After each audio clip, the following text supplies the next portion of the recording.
Okay, welcome back to the Cream Spot. I'm one of your co-hosts, the delicious Nicolicious. I'm here with my very nice-looking friend. Oh, that's sweet. Rob Dog, hey guys, how's it going? I just want to get one thing off my chest real quick, Rob Dog. Please tell me it's your titties. Nope, these are not coming off. Damn. You listen to this show and you jerk off to anime. I've said it before. Yeah? And I want to say it again to make it clear. We don't want you listening to this podcast. All fucking four of you can take your shit and get out because we don't need you here. Isn't that right, Rob? Yeah. Sure. Yeah. I don't know how people do it, Rob. I really don't know how they do it. I don't either, man. Only thing about it is you can have the fucking ideal anatomy, though. Yes, if you like watching Marge Simpson fuck Peter Griffin, I guess that's kind of like along the same thing, right? Yeah. What is this, summer penile syndrome? Get rid of this real quick. We got to get rid of that. Yeah, please get rid of that. All right, let's say thank you to our new patrons this week. Speaking of patrons, we launched about $7,000 worth of stickers in the mail this week, so your stickers should be coming. First off, David Garcia. Thank you, David, for your Patreon pledge. Lori Lingefelt, thank you. That's a fancy name. It is. Steve Dick Hunter. Stevie Hunter. I misread that as not Stevie Dick Hunter. Stevie Hunter, thank you for your Patreon pledge. Jonathan Gritzman, thank you. Do you get the grits, or do you tell them to hold the grits at Waffle House? They can fuck off with the grits. Whoa! You never try it with some butter and some sugar on there? I don't like it.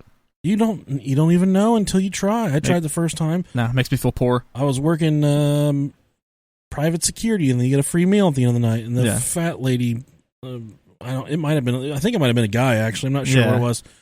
But they offered to prepare my grits, and I said, go ahead and do it. Ugh. Who fucking cares? I'm not a fan of grits. They were pretty good. Eric, that's with 1K, Michaels, as in a.k.a. Heartbreak Kid, Eric Michaels. All right. Yeah. Christopher Baker, thank you.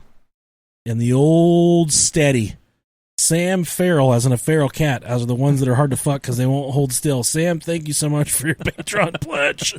We're so happy to have you here, brother. Tim Baldwin, thank you very much, Timmy. And this last one, he sent a very detailed message on how to pronounce his last name. We will probably fuck it up. Brett Stefanoff. Brett, you and Heartbreak Kid Eric Michaels should get together and do a match there. Figure it out. Greatest match of all time. I see what you did there. If you'd like to join us on Patreon, go to patreon.com one of those slashes, Brohio Podcast. Okay. So this week, I don't have an article. Okay, cool. But I did find some serious paranormal beef going on in the paranormal community. Sweet. Which I think is a lot of fun. But before we get there, one thing Rob and I always like to do is to make it clear that we don't fucking care. But no, I'm just kidding. Hold on a second. Last week, what did we do? Free Britney, right? Yeah. And I was saying, like, we're going to get some bad reviews. There's going to be some people that are finding us for the first time. Mm-hmm. We got one that says... This is from Cajun Tech. Cajun Tech says, complete garbage. I can't find even one nice thing to say about this show. But then we got a 5-star. This is my favorite. This is from Big Dick McGillicuddy. There's a lot of eggplants there. It says, this podcast makes my jeans tighter because I get a huge bone cone. Bone cone. If your dick's shaped like a cone, man, I feel bad for you. We got a lot of reviews this week. That's good. Mostly good. Disgusting. Let's make light of rape culture. That's gonna make us cool. One of my favorite pods said, "You're cool." They were wrong. Grow up. Huh. I didn't know we've ever done that, but it's okay. I don't remember it. We probably have, but just know that we're not serious about anything we say. No. Oh God, I try my fucking goddamnedest to be a good Christian man on this podcast, and people want to go and take words out of my mouth, fuck it up. I don't fucking care anymore, Rob. I don't either. And another cool thing we like to do on this podcast is sometimes we find shit videos on the internet. And, for instance, a few months back, we had a video where a fellow farted, and it was the most disgusting fart that man has ever made in the entire world. But this week, all the rage, I remember a couple months ago, I even did it to one of my kids. You would go to the toilet, you would tell them... Oh, yeah. that you shit yourself, you need toilet paper, and the kids would bring you toilet paper.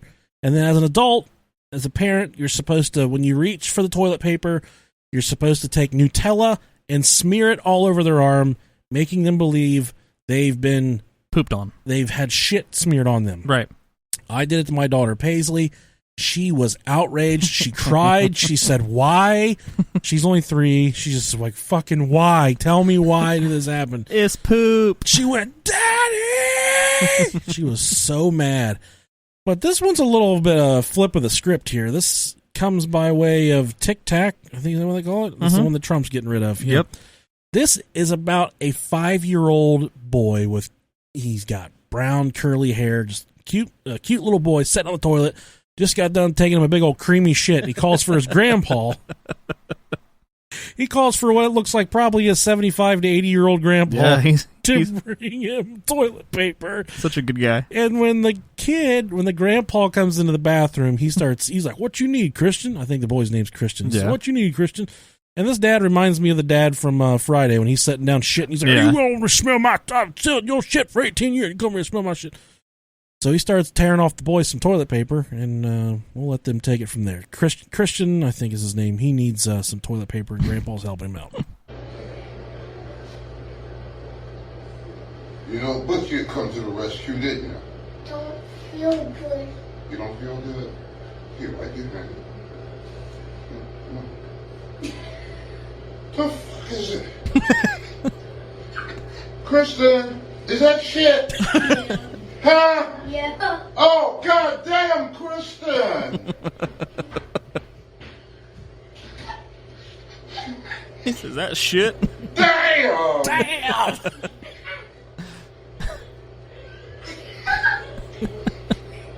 Here, please wipe your ass. He's laughing. The fuck? Kristen, this really shit. I'm scared. Oh, god damn, I'm scared to smell it. Just smell it. I don't want to smell it.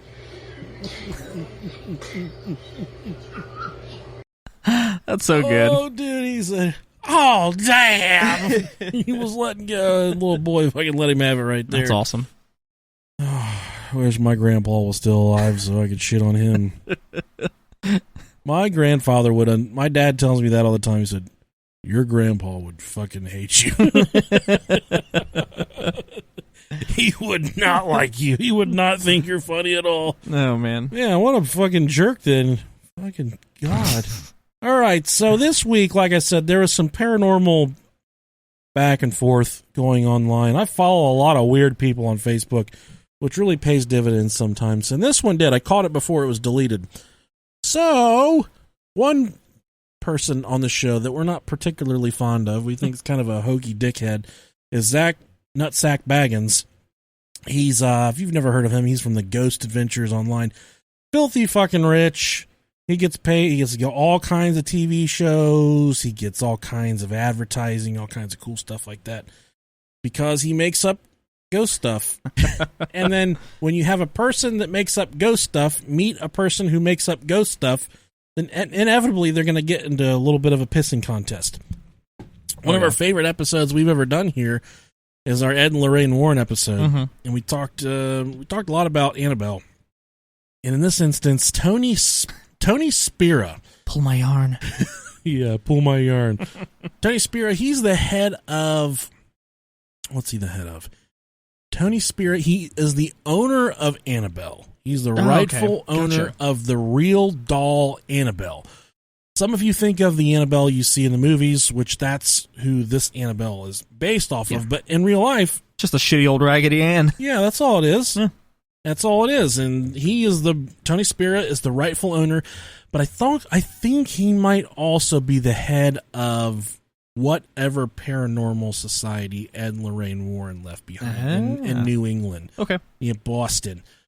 So he says, in reference to Ghost Adventures, we like drama. Me and Rob are just big, huge shit stirrers. We like watching the pot bubble and overflow. Love it. Tony Spira, the owner of Annabelle, says, I wanted to give you my take on the Ghost Adventures episode that aired last night, July 30th, 2020, with a look back at the Annabelle episode. Apparently they didn't. I don't watch the show because I think it's fucking stupid. Yeah. Remember one thing, Zach and his crew are doing the show, Ghost Adventures, for money. They need to seek out high ratings to continue to keep the show on the air. They may have started out years ago with good intentions, but now, sadly, they are just performers acting out their parts. I brought the doll to the museum in good faith. So I think what the episode was is they had Tony Spira bring Annabelle across country on a plane to Zach Bagans' museum. And he fucked it. And, well, pretty much. They picked it up and they're trying to piss it off and stuff, Yeah. They're trying to piss off this doll. I brought the doll to the museum in good faith and with the very specific understanding that the doll would never be touched by anyone other than yours truly. He fucking holding it under the arm, shaking the shit out of it. I love it. And that the doll would never leave my sight. That's why I even demanded a first-class plane ticket for Annabelle, who sat next to me in her case on the flight. He also humble brag there. It's just him saying, I got first class, the doll better get first class too. Exactly. The one thing Zach left out of his little diatribe about how the young man on the motorcycle didn't even touch the doll, because that's the myth that goes along with Annabelle. That's the mystique and the aura around her. There was a guy on a motorcycle that taunted her. That, Annabelle, you got a stinky-ass pussy for a Raggedy Ann doll. And he rode up out of that motherfucker, and he died in the street just a few blocks down the road. So, like, oh, my God, Annabelle's killing people. Oh, good God. Got yarn stuck in the spokes of his motorcycle, and he went down hard. He died. He hit his head. His fucking nuggets spilled out all over the road. So that's kind of the mystique. They've got this niche with Annabelle, and they've made all this money off of her over the years because some guy died right after he went to her case and said, I'm going to fuck you, or whatever he said to it. It could have been that he was driving like a fucking idiot. Yeah. He's probably drunk. He's taunting the fucking inanimate yelling at a doll. Probably slosh drunk. So that's how they've made money with Annabelle over all these years, because she's done all this shit. So he's saying, Zach said the young man on the motorcycle didn't even touch the doll, because the doll has a sign on it that says positively no one touch ever, or something like that. Yeah. So why isn't Tony concerned that I am so close, is what he said during the Ghost Adventures.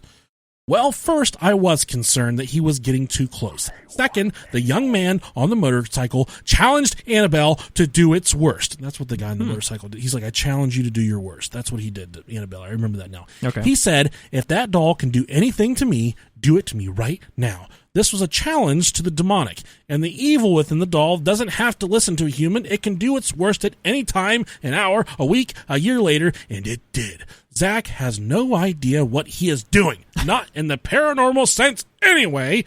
My mistake was believing the producers when they promised me that I would show ultimate respect for the doll's evil nature and would be professional in every way. It was a mistake to bring the doll. I will own that. That's why when the following year they asked me to bring the doll to Zach's museum, yet again, I declined. I will never bring the doll to another TV show. The producers and cast of these shows really do not know the dangers associated with Annabelle. I do. Our team at NESPR, which is North New England something paranormal research, are the real professionals. We use the ultimate knowledge. I thought it said ultimate nachos. I got excited. Oh, man. Power to fight evil. Ultimate nachos. I want some. And that knowledge and power comes from God Almighty, our Creator, and from the teachings and mentoring of the most knowledgeable humans on Earth with respect to the supernatural and pre-natural. That's when you jerk off before you die, pre-natural. Ed and Lorraine Warren. Ed has more knowledge of the paranormal in his pinky finger than that Zach Bagans and his entire crew has. Not anymore. I'm not angry with Zach, but I am concerned for him by challenging and treating the preternatural. Is that right? Preternatural? What fucking kind of word is that? Realm is sort of a game, a way to make ratings. It's a dangerous thing indeed, kind of like Russian roulette. Ooh. Why take the chance? Tony Spira, director, NESPR. So then we have a near dead Facebook from Zach Bagans that has not been updated since 2013. It's got the blue check mark. Tom from MySpace. Yeah, it's been updated. And Zach had a rebuttal. He said, I'm fed up with the nasty things. I just want to really get in tune with the character, Rob. Okay. I'm fed up with the nasty things this man is saying about myself, my entire crew, and our show. Just FYI, I don't get into social media conflicts, since the reason is Facebook hasn't been fucking done anything since 2013. I don't get into social media conflicts often, but I am not a fan. I am not a fan of Tony Spira, Annabelle's current owner. He said very nasty things about me and my crew after our original episode for no reason, and continues to do so after last night's Screaming Room. Screaming Room, I like that. If his claims of Annabelle being purely evil/demonic and had the power to cause a guy's fatal motorcycle accident just for talking to her from outside her protected case, then why would he even take her out of her protective sealed case that Ed and Lorraine Warren put a sign on that reads, "Warning, positively do not open"? Then cram her into... This guy has really poor fucking punctuation. Yeah, there's no periods at all on what this. A fucking retard. Then cram her into a small plastic briefcase and use oven mitts to carry her around my museum. Because that ass is hot, boy. I'm sorry, sometimes I get her mixed up with my Hot Pockets, so it's just safer to put the oven mitts on in case I accidentally grab the Hot Pockets instead I grab the doll by the butt, because that's really the only way she moves around without hurting nobody. You gotta grab her by the butt. She kind of got a floppy waist, but if you grab her by the butt, she won't hurt you. She a nasty bitch, honestly. I think that's what Tony Spira sounds like. I think so, yeah. Then cram her into a small plastic briefcase and use oven mitts to carry her around my museum, putting her in a high chair. Feeding her baby food and shit. Wait. For a large amount of money he was quick to collect after he stormed off set. I wonder how Ed and Lorraine Warren would feel how you took Annabelle out of her case. They never said for a big check, did they? Stop being a hypocrite, Tony. Zach Baggins is an illiterate fuck after reading his post here. Tony questions and slams our knowledge of the paranormal, but he thinks this doll's demon will behave because he's wearing oven mitts to hold her, and we are safe if we only don't touch her, but we can be inches from her / investigating her. The fuck? I was clearly being affected by something during our investigation with Annabelle. He's affected every fucking time something happens. He needs to get his prostate checked. And we documented incredible evidence with Tony watching live. But Tony never cared about any of that or understood that I was being affected. Before Tony took Annabelle out of his briefcase, I wasn't feeling so well. I asked Tony if this could be because Annabelle was there. He told me I was being affected by Annabelle. That's a warning. Annabelle doesn't want us to show her. That's a forerunner, he said. What are the fucking oven mitts? Then, when I did subconsciously touch her foot, I explained to Tony I didn't recall doing that, which I didn't. I even apologized. We even captured grab foot on our live EVP device, which was pretty compelling. Remember, he told me Annabelle was affecting me, so why wouldn't he understand that and offer me concern or help in that situation? And as the keeper of that doll, he shouldn't have attacked me, but been more sympathetic to the situation and offered to help cleanse me with his holy water. Now, remember, Tony told me I was being affected by the, quote, forerunner, Annabelle's power, before the investigation even started. But he did nothing. He didn't even use his holy water to help. Nothing. It's all hate. Negative post really fucked me. Oh, I'm sorry. Almost. This negative post really fueled by me subconsciously touching his doll's foot. Did I damage the doll? No, dude. Does Tony care about my well-being? Hell no. This is just something he could use to get his money and get back home, which he did in a hurry. Just asked for his check, and here's the best part.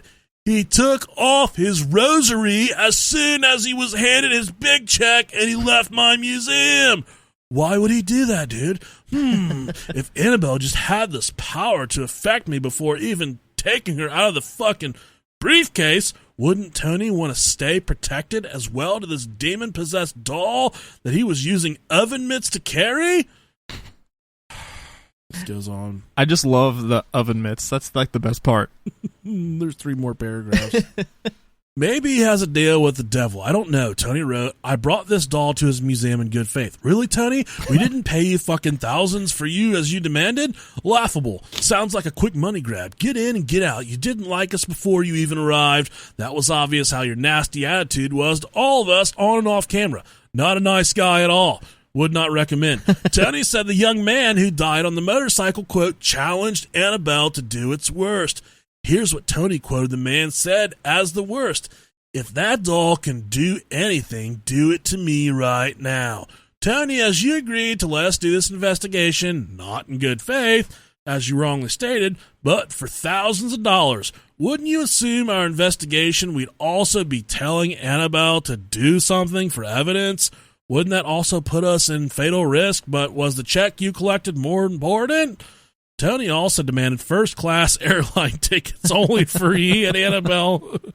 I'm sure Annabelle would have been extra demonic if she had to fly coach. He demanded a first-class air ticket for a demon, laughing my ass off. And you want to disrespect my entire Ghost Adventures crew by saying Ed had more knowledge on his pinky than my whole crew does? You were a hater of me and my crew before you even arrived that day to my museum. Everyone stated how bad your condescending attitude was the moment you arrived. And it's not all about the money for us, so says the man who owns the money-making Hollywood doll who demanded first-class airfare and thousands of dollars. This is our life. So dramatic. God, dude. That's spicy. I like it. What we need to do is get these two hucklefuckers together. Let them fucking beat their wieners in each other's butts. With oven mitts on. Kissing, yeah, we're definitely with oven mitts. Yeah. But they have to make this coitus over Annabelle's body because that's the only way to rid her of the pure evil and demonic energy coming from underneath this doll's dress. Because that's where some people get confused. All of this hate and negative energy is coming from underneath her crotch. Here in my home, we call it a grundle. We've recently started using that word grundle instead of crotch or taint. I feel like grundle is right there with moist as far as words that people don't like. So I'm going to start using grundle a lot more. Okay. If you're into it, I'm into it. Kind of sounds Christmassy to me. Yeah. Grundle. So what do you think about this beef going on between the I think it's fun. People? I like it. It's definitely fun, isn't it? Yeah. It's so stupid. Then why did she she's going to be extra demonic if she flew in coach? Dude. That's a good line, I'm not going to lie. Oh, my God. Imagine her just being next to some, snotty-nosed little kid. Get me out of here. Yeah. All right, so this episode we're going to be covering electronic voice phenomenon, which, if you've never experienced it before, EVPs. It's called in the paranormal world, sticking with our paranormal theme for this episode, which we haven't done a good paranormal themed episode in a while. Ever. Never. I like that. It's perfect. You guys have, I like you guys, but you've seriously never done a good episode. That's why I don't listen. Because I think you fucking suck. Yep. So this, like I said, staying loosely with the paranormal theme we have for this episode, we're doing EVPs. So when ghost hunters go out into the field, much like our dude, Nutsack Baggins, they take different devices that record sound. Mm-hmm. They'll play the sound back. They'll lay down they'll take a sound recorder and they'll lay it down in a morgue. Wherever they're at that for that investigation. And then they'll just record sound, just ambient sounds, whatever sounds are coming from the room. And then they'll play it back and they'll do some audio and put some gates on. I don't know what all they do to it. They kind of strip it down, really zoom in on this audio, and they listen for little nuances that can be heard not to the naked ear when you're there in the room. And some say that ghosts, paranormal entities will manifest on these recordings, and you can hear them talking shit during these. Some of it's pretty far-fetched. Yeah.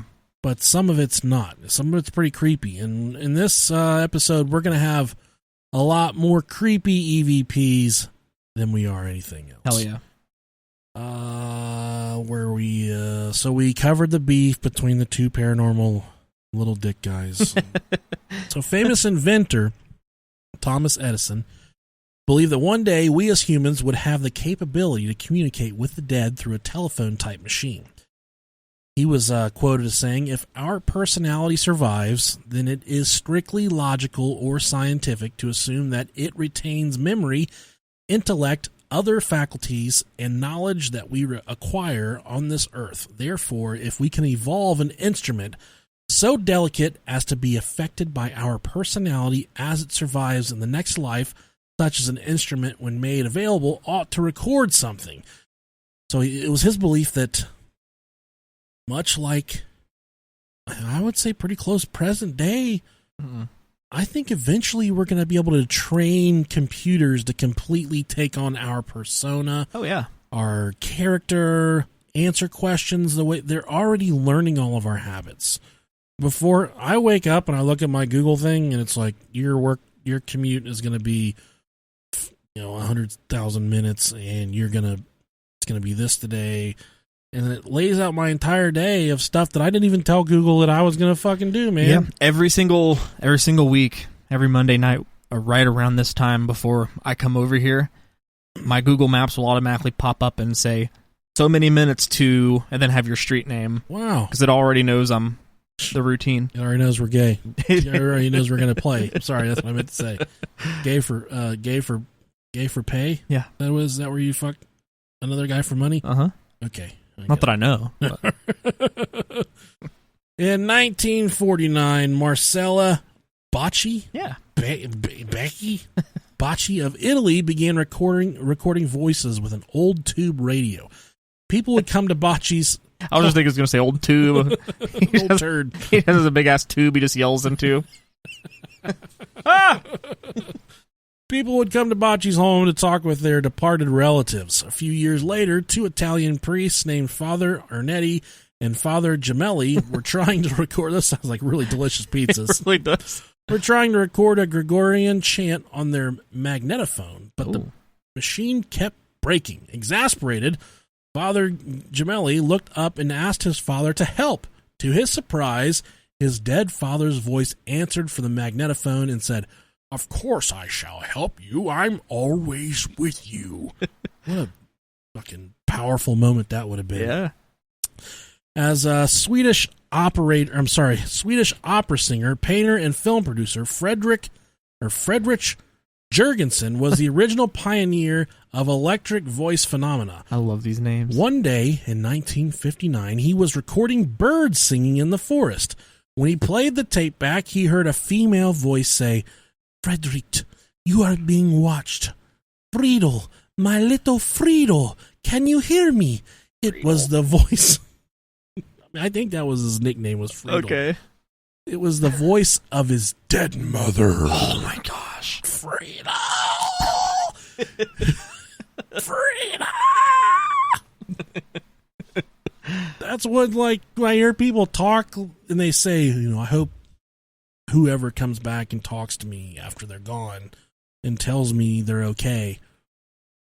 Well, usually when you think of dead people that are like zombified and all fucked up and shit, so when they come back, they're going to be scary. Right. You're not going to want that shit, man. Yeah, they could be really pissed off. It may suck. Like, we all automatically assume that if there is an afterlife, that all of our relatives are up there. Yeah. There's a fair amount of them that are probably down there, too. Definitely a lot of them. You know what I mean? I think I would probably rather party down there, honestly. Just imagine, like, you're sitting there and it's like, it's fucking hot!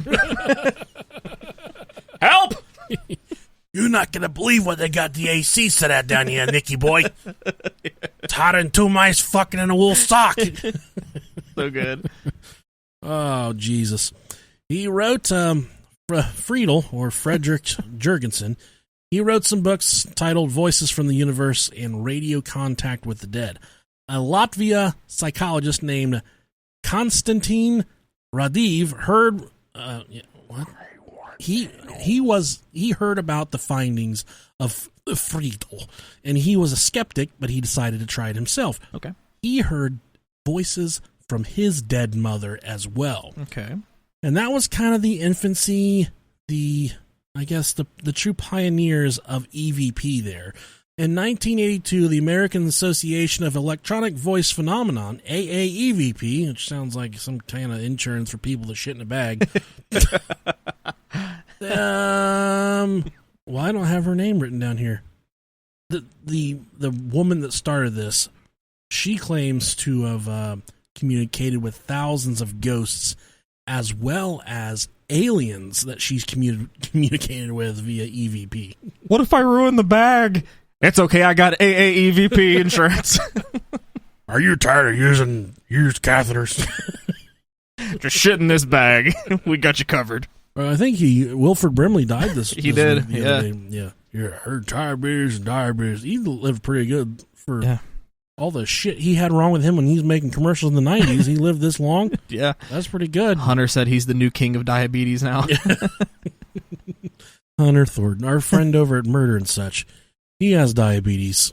And that is a really fun time to have sex with him when he's having one of those episodes where he doesn't know what the fuck is going on. Yeah. You can really get into it, and he just doesn't. You got nice ear holes, too. You got the stretched out ones. He does, yeah. You can fit lots of cool stuff in there. And the thing about that, he runs a really organized, tasteful podcast, and he's not going to be able to do a rebuttal because he can't say anything back. Yeah. He's got to lay there and take it like he did the other night. So, but I think the EVP thing with the aliens would be pretty fucking cool. I don't hear much about that anymore. No. And all these EVPs I was looking up, I couldn't find anything where they're like, dude. Well, shit. I mean, we're aliens! Have we mentioned about the whole fucking CIA thing? Them finally admitting, like last week, that a little bit. We talked to what's his dick about it. So, Ray Shemansky. I've been thinking about that like all week. Like, man, they finally fucking admitted that there's crafts from out of this world that they've recovered. I haven't even read about that. Yeah, I haven't read about that at all. Crazy. That's from the CIA, declassified, man. We're getting bombarded with fucking information from all different angles right now. Man, this is the time for them to release that shit, because as hard as the media is pushing coronavirus, they can hide this shit so easily. I guess, but yeah, like you're saying, there's coronavirus, and now there's recovered spacecrafts, there's all the stuff with the pedophilia stuff. Ghislaine, and you want to talk about someone that could probably handle a lot of dicks. Her with a first name like Jizz, she could definitely do whatever she needed to do. You got fucking Tom Hanks jumping ship. Tom Hanks, he's gone. Bill Clinton, is he's doomed, dude. And that's the only reason we're not seeing Hillary Clinton 2.0 right now for this. All the late night hosts and TV show host people are gone. Yeah, it's so crazy. And me and you are much the same, where you just don't kind of mind your own fucking business. Right. And I'm not very much of any political leaning, but I think Joe Biden is the absolute worst candidate they could have ran out there. Yeah. Kamala Harris, what's the Yang guy? They could have literally put anyone up there aside from him, and absolutely Bernie Sanders. They could have annihilated. They've buried Donald Bernie Trump. though, so I mean, poor guy. Yeah, but here we are. But Rob, why don't you tell them what an EVP is? Sure. Electronic voice phenomena, more commonly known as EVP. It's a mysterious event in which human-sounding voices from an unknown source can be heard on recorded data from audio tape, radio station noise, or other electronic media. EVPs have been captured on audio tape more than any other media, but the mysterious voices aren't present at the time of the recording. It's only when the tape is played back, sometimes with the application of amplification and noise filtering, that the voices can be heard. One fascinating aspect of the EVP is that the voices sometimes respond directly to the people making the recording. That's the money right there, buddy. Yes, it is. So, for example, the researchers will ask a question, and the voice will answer or comment. And again, this response isn't heard until they actually play the tape back and listen to it, and they can hear the response then. EVP recordings vary by gender, age, tone, emotion, and even language. Some are easily heard and understood, or more others understood than others. Most EVPs consist of single words, phrases, or short sentences, although sometimes they are made up of grunts, groans, growling, or other vocal expression. That's why I can't record myself having sex, because that's all you hear. I did this really cool thing the other night where me and my wife were about to engage in coitus, and I remained silent like a ninja assassin the entire time, even during my violent thrusts. Mm-hmm. And she didn't like it. It wasn't working for her. Okay. Well. I just stared like the Iceman right through her. Didn't work. Eyes all open up wide and everything. I've got a dick like Frosty the Snowman to begin with, so it worked out. Okay. Let me see. Did I read? No. The quality of EVP also varies. Some are difficult to distinguish, with meanings that are open to interpretation. Some EVP, however, are quite clear and easy to understand. EVP often has an electronic or mechanical character to it, although sometimes it can be very natural sounding as well. So it begs the question, how do these EVPs happen? So a lot of people believe that... Excuse me. Was that a vomit or a sneeze? Okay, that was a sneeze. I just held it in, trying to be polite. Some people believe that when you're trapped in purgatory or the in-between or the spot that's in between here and being gone forever, and that's one thing that we cannot prove is if there is a spot that is between here and wherever we're gone when we're done, and if you finally get through that spot, then you're released to Valhalla or wherever the fuck you're going whenever you're dead. Yeah. But they say that the people kind of trapped in the in-between can use their energy to manipulate sound into the form that resembles the spoken voice. Voices are rarely heard during recording. Only during playback are the voices heard. They may be so soft that they can barely be heard, or so distorted that they must be listened to over and over again to determine their meaning. And that's one thing I don't like about going through these EVPs, is you read what it says before it's presented to you. So someone will say, this EVP says, I want you gone. Right. So then you hear the EVP, and without even hearing it, you're listening for, I want you to be gone. And then you hear it, it's like, and you're like, oh, I heard it. I fucking heard it, dude. I want you gone. More on that here in a second. Cool. The words may be in any language, and they can even be in a combination of languages called polyglot. Sometimes the voice answers questions or addresses the researcher directly. It may call the person by name or mention something very personal to the researcher. Sometimes the voice sounds as though it is singing, which you wouldn't want that from me if I was the ghost doing the singing.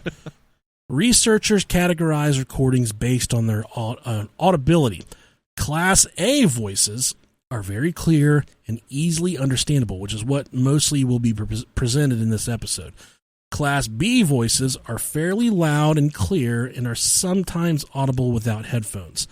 Class C voices are very soft and often indecipherable in terms of EVPs.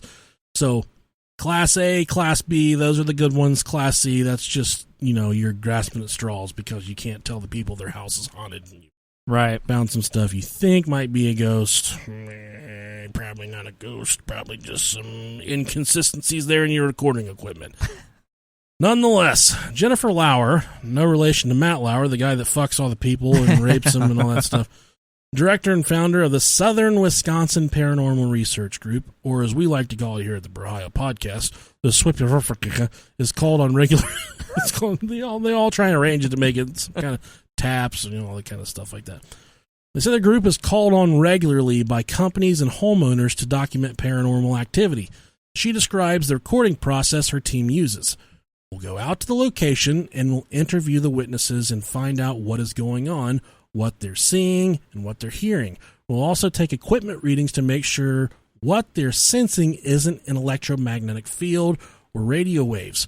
We record EVP in two different ways, depending on what type of haunting it seems to be. EVP can be a residual type of energy. It can be a clip that happened at one time and replays itself like a movie. If it's a residual haunting, we let the tape recorder go in the room to see if we pick up anything. With an intelligent haunting, I definitely wouldn't be involved in that. Meaning that an actual spirit is present, we would ask questions because we would want to get answers. We sit down in a group of 4 to 6 people. We put the tape recorder in a central location between all of us. We proceed to one by one ask a question to whatever is in the room. After our question, we leave about 20 seconds of airtime for the question to be answered, and then the next person will ask a question. There are many different theories of what EVPs actually are. Like we cited a moment ago, it can oftentimes be discrepancies in your recording equipment. Did you lay a cell phone on the microphone wire, which we've done here before in the Bro Studios?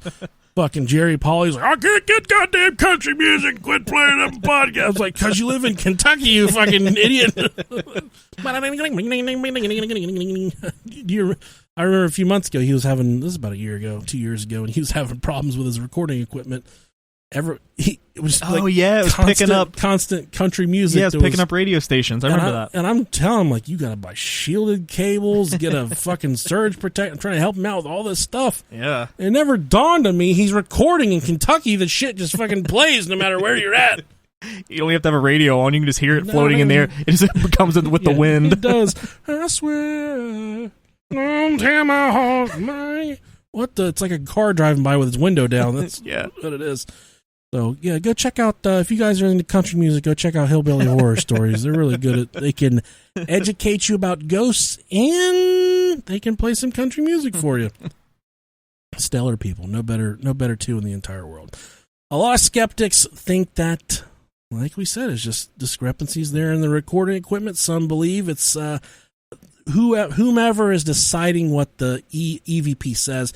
It's just their overall desire to hear something. Oftentimes that's kind of what I side with, but then a lot of these EVPs and a lot of these ghost voices that we're going to play for you, they're very distinct. There's no thinking this is something else or this was coming from someplace else. Right. I did get a couple hokey ones that I said, one of our good friends of the show and a former coworker, Matt Steelwell, he was part of a Paranormal Society, and there was a couple in there, and they were so real that they sounded fake. But he would never steer me in the direction to give me something that was not authentic. So we're definitely going to check those out. And there are some pretty crazy ones that he presented. And we had a lot of people reach out that sent us EVPs. Heck yeah. We have a lot of people in our Brohio Nation, which I was just checking our tracking service earlier today, and we're at over 200,000 unique subscribers. Oh, cool. So they have 200,000 over 200,000 people. Nice. That uniquely download the Brohio podcast every time it comes out. That fucking wild or what, dude? That is wild. What the fuck is going on here? I have no idea what's going on. That's an episode, or we keep on throwing shit against it tracks downloads and it tracks unique subscribers. Gotcha. So I haven't checked it in a minute. So we have over 200,000 unique subscribers. Hell yeah! I don't know if that's one person with multiple personalities or how that works. But I know that all too well. Pat on our back for sitting here in this stinky fucking basement and making shit that sticks to the wall. Feet away from the shit box. Oh, yeah. One of our favorite places to go in the history of the world is Coast to Coast AM. Yes. And anytime our research takes us there, we're happy boys. Yeah, we love Art Bell. And anytime that we get to play creepy, eerie sounds for you guys, we're happy boys as well. And anytime we get to 69 each other, we're real happy. Very happy boys as well. This first recording that we have comes by way of Art Bell on the Coast to Coast AM Coast to Coast AM radio show. It is an FM radio show that's been going on for decades. Art Bell has passed away, and it's since been taken over by George Noory. But in this episode, they set it up a little bit. This is about 5 minutes long, so this is what you came here. This is what you came here for. This is the fucking meat and potatoes of the episode. They're talking to a paranormal research group. They're going into an exchange building, and in this exchange building, they hear what sounds like a woman or a child drowning. Huh. And it's very distinct. and they really play it up. So here it is. To the mental hospital. This is going to be disturbing. Tune out if this kind of thing disturbs you. It might. So this first one is going to require some special attention, right? Yeah. Tell me about it. This one is easily the oddest recording that we have ever recorded, even ever heard. It's just so different from anything we've played. Why? The length of it, for one, it's almost 2 minutes long. Oh. This guy's definitely from Indiana because he sounds just like Justin Rimmel. Maybe it is him. And at the time this was recorded, nobody was in the room.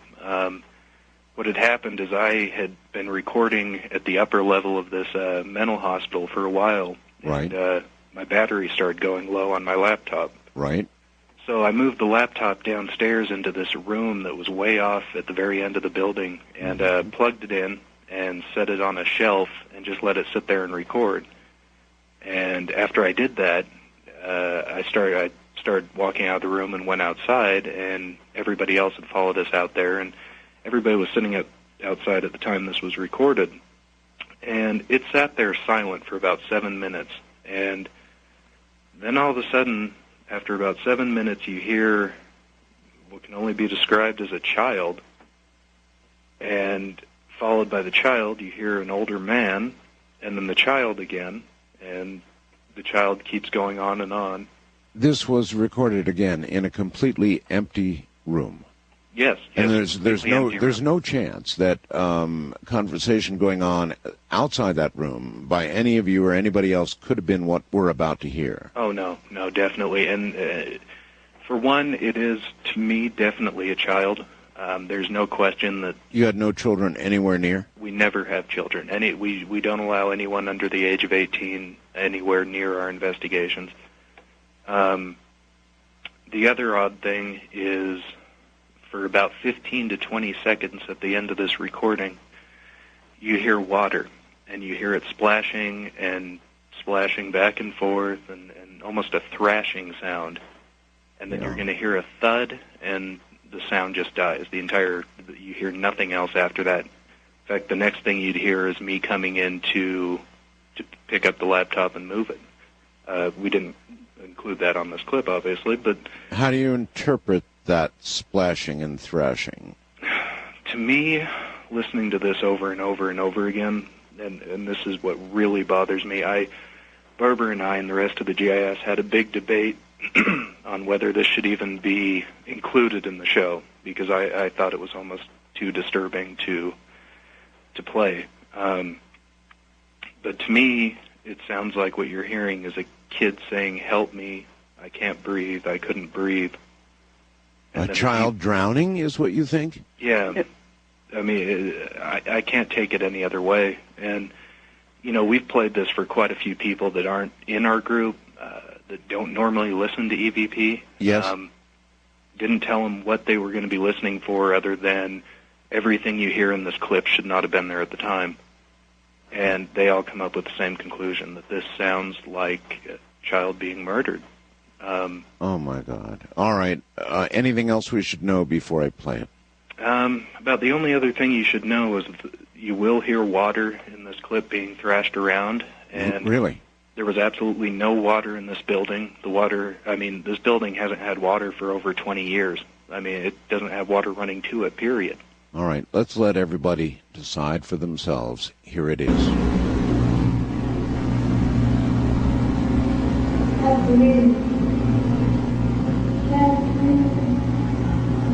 Did you hear that? It sounds like "help me, help me." Go back a little bit. Go back, yeah. I could hear it, but I couldn't make it out. It's like a distant echo almost, but it sounds like it's saying, "Help me, help me." Okay.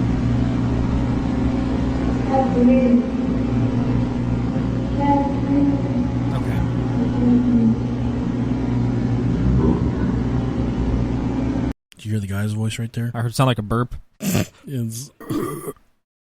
Yeah, it sounds like a guy like, "Oh."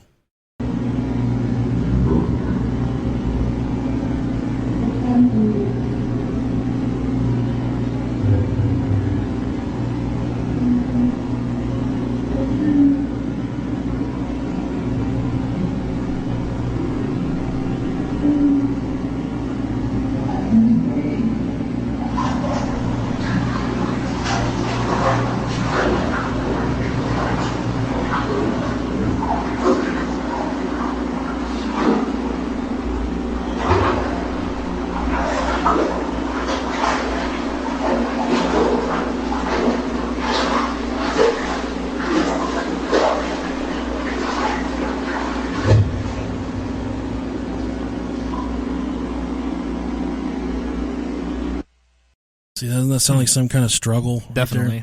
Yeah. Isn't that fucking wild? I don't like it. Sounds like someone's getting drowned for sure. And that's from Coast to Coast AM. That was presented Saturday, April 2nd, 2005. So that's been over 15 years ago now. And it is a beautiful day, guys, because sports are back. Oh, I've been waiting for this day since March. It's been a long, long time, guys. MyBookie is a home run, slam dunk, triple overtime, game-winning shot all wrapped up in one. Nicolicious loves it. You'll love it, and that should be all you need to hear in order to start betting today. MyBookie has up-to-minute odds on all your favorite teams, and with the start of Major League Baseball just around the corner, actually it's already started, there's never been a hotter time to start playing with MyBookie. It's easy. You bet, you win, you get paid. Nothing screams super fan like betting on your own team, so go ahead, pony up some money, bet on your squad, but why stop there? Why stop at baseball? Smart bettors are always looking towards the future, and in this case, that means basketball, hockey, and football. MyBookie is already accepting bets on all your favorite NBA, NHL, and NFL games. There's never been a better time to start exploring the world of online sports betting. Join today, and MyBookie will match your deposit 100%, guys. Plus, they'll toss you a free $10 MLB future wager. All you got to do is enter the promo code BROHIO when signing up. Remember, they're going to give you 100% of your deposit. That means you use $100, they're going to give you $100. Remember, mybookie.ag. The terms are simple. You bet, you win, they pay. Our friends and sponsors at RAYCON have absolutely changed my life. This past week, they sent us a pair of the E25 earbuds, and I use them at work. I like to wear one earbud in, leave one on the charger. It's lasted me the entire week. I haven't had to charge them. These things are absolutely low profile. They're changing the game. Whether you're at home, on the go, listening to your music, not the schlub down the streets music, RAYCON is the perfect choice for earbuds. And before you go drop hundreds of dollars on some other brand, you have to check out the wireless earbuds from RAYCON. They're half the price of competitors, and they perform 10 times better, and that's my own personal Nicolicious word on that one. Their newest model, the Everyday E25 earbuds, are their best ones yet, with 6 hours of playtime, seamless Bluetooth pairing, more bass, and a more compact design that gives you a nice noise-isolating fit. And these are by far the most sleek, stylish, and compact earbuds on the market, and I've tried them all, believe me. And you heard me say the company is founded by my friend Ray J, but celebrities like Snoop Dogg and Cardi B are all raving, and they're all obsessed with RAYCON earbuds. And now's your chance to get the latest and greatest from RAYCON. You're going to get 15% off. Just go to buyraycon.com/brohio. That's buyraycon, RAYCON.com/brohio. They're going to give you 15% off. You're going to be spending a lot less than $100 on earbuds that are worth hundreds of dollars, guys. Buyraycon.com/brohio. One other, so we had a couple different people reach out. This was our friend Savannah. She sent an email that says, hey, this sound was caught on Carpenter Road in Beaver Creek, Ohio, which I've heard is very haunted before. I've read about that before. In the video, after you hear, oh my God, I hear a woman saying, sorry, sorry. This was from the same night that I got 3 scratches on my stomach, and there was a handprint in the words, please leave me, written out on the dust on the outside back window of the truck. At the time, there was stuff all in the bed of the truck, and no one would even be able to walk back there to get it. We also used to see tall, dark shadow figures and feel a heavy sense of being watched while walking there. Thanks, guys. Keep doing what you're doing, Savannah. And then, I mean, for the sake of Savannah, why fucking even bother going there if you're seeing shit like that, like yeah, dark exactly. figures, you know, let's not fucking do that. But after, in this video right here, you're going to hear, he says, oh my God, and it sounds like you hear someone say, sorry, sorry. Every time I come out here. Oh my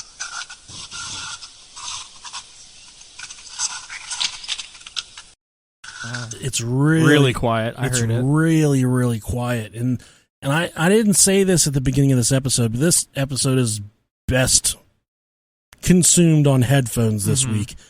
you can hear a very, very faint sorry after he says, oh my God, it sounds like, because you hear what sounds like a radio almost, and then after the radio you hear, sorry. Every time I come out here. Oh my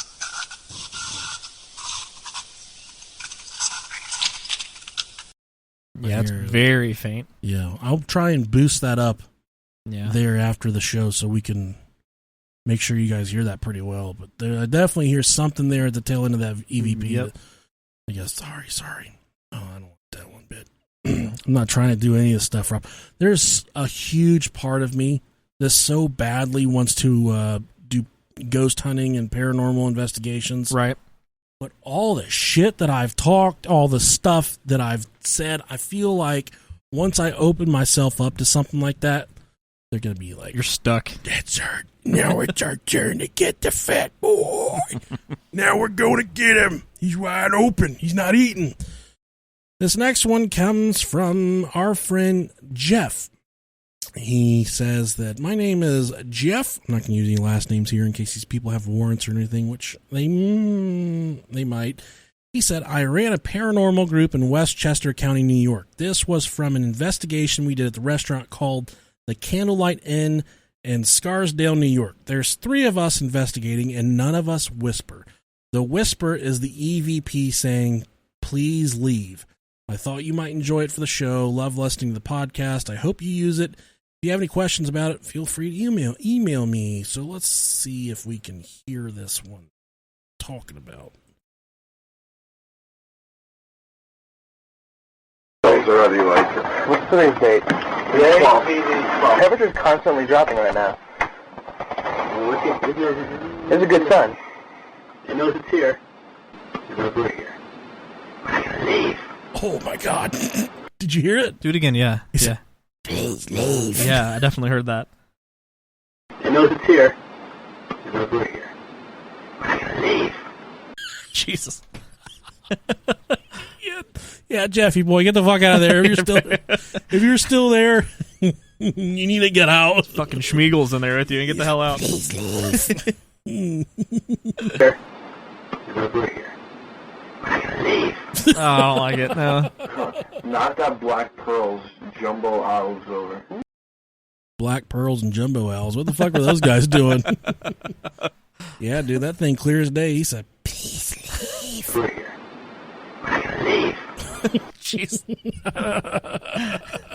These people are like, yeah, I fucking hunt ghosts. What's what like? That's what I sound like when my kids try to come into my bed at like midnight and I'm sleeping. Please leave. Yeah, I need some water. I need water. Please bring me water. SpongeBob. That's why people like you and I that just would go out casually investigate ghosts and demons and shit. That's why we don't need to do it, because of shit like that you don't hear. Yep. It's fucking flying all around your head, and you don't hear it till after the fact. There's stuff there asking you to get the fuck out, and you're still just like, no, I'm gonna keep on maintaining my fucking. Oh yeah. Keep on plugging through, and he's just in the corner trying to rip one off, trying to jerk off. Please leave. Please leave. Please leave. This next one is from Ohio Exploration. This is the Exploration Society that our friend Matt Steelwell used to work for. Okay. And he has a whole entire list of shit. He said, for my money, I would check out the Haydenville Tunnel, which the Haydenville Tunnel is in Ohio somewhere, but I believe they lost a lot of people. A lot of people died while building the tunnel. So they say that the tunnel is haunted still to this day because of all of the men that perished while building the tunnel. This first one says, and this is the one that I thought was kind of hokey to me. It sounds like movie audio piped in, but I don't think he would steer me in the direction of giving me fake shit. And this is an awfully done up website. This is really fancy here. So it says, you hear a woman's voice say, no, not that tunnel. But it sounds like Dorothy from fucking Wizard of Oz. Right there. No! Wait, no, that was... Wait a second. That was the one I meant to play second. This one's the really fucking scary one that I don't like at all. Yeah, I don't like that at all. That's... What the fuck is that? It's someone that's all boogered up and upset. And they're saying, no, not that tunnel, or whatever. Right there. No! What the fuck? Yeah, that's some Wicked Witch shit right there. And here's the one I was talking about. I saw it too, man. I saw it too. Yeah. What do you guys see? It could be a... It's, you hear in the background, it sounds like she's saying, why don't you find me? Like they're looking for something, but this woman or this girl that is gone wants them to find her.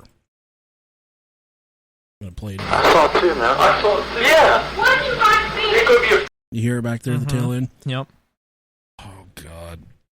And I don't know about any of these other ones. Let's see.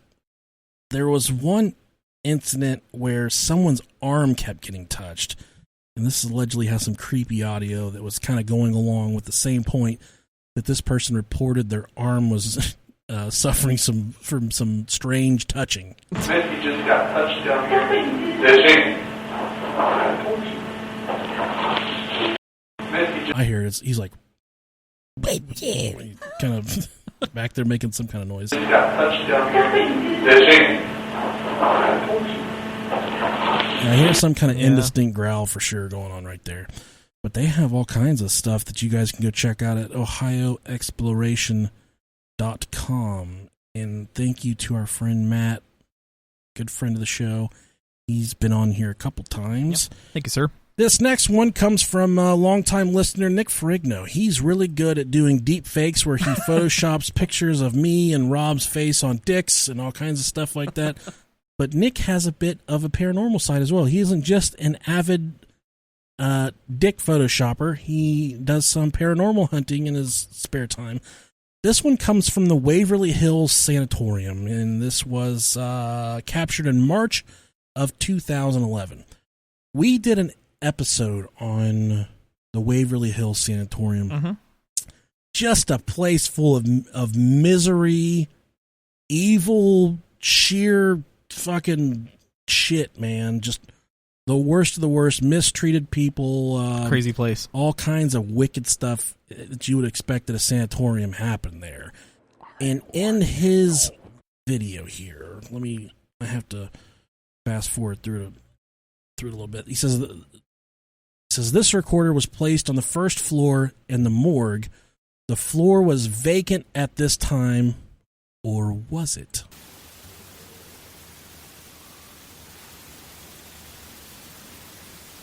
And just to set the scene a little bit more, this is a fucking empty morgue at an empty sanatorium. Mm-hmm. So.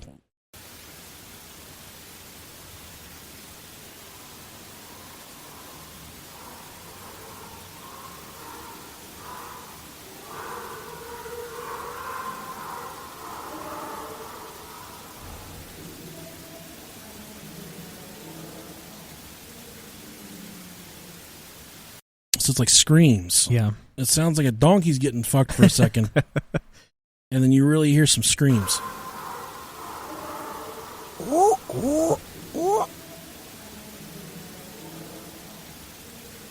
Kind of spoopy. And this next one says this EVP was on the third floor. Two of our investigators, Mary and Rob, were walking when suddenly a force of energy manifests itself and can clearly be heard in this audio. And I listened to this one and I went, oh God, I grabbed my wiener a little bit. It scared me a little bit, but it sounds like they are in a room and something diabolical, something wicked swoops into the fucking room. It's like a fucking triceratops bursts through the window. It is chilling. So we're going to play that.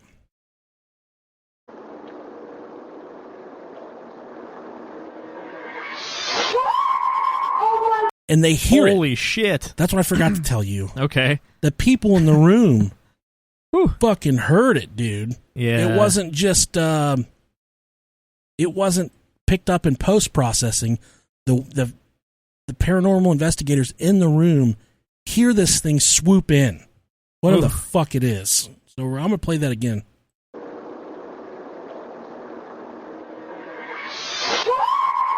Whoa. Whoa. Whoa. There would have been so much pudding in my underwear after that. Definitely. Someone would be like, all right, time for a snack break. I'm like, time for a fucking underwear shakeout because I just pooped my pants for sure. Ooh.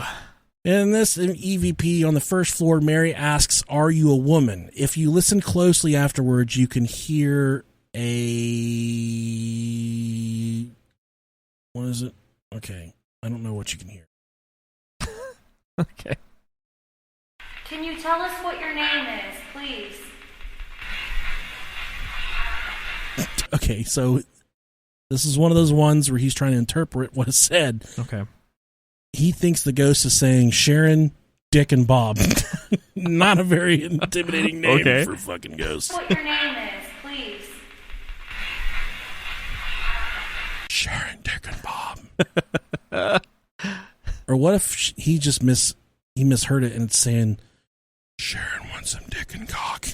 Because ghosts have needs too. You know? Yeah. Every ghost wants a nice cold 6-incher shoved inside of them. It's me as a ghost. Sharon, Dick, and Bob. This EVP was captured using the spirit box. See if you can decipher what it's saying. Okay.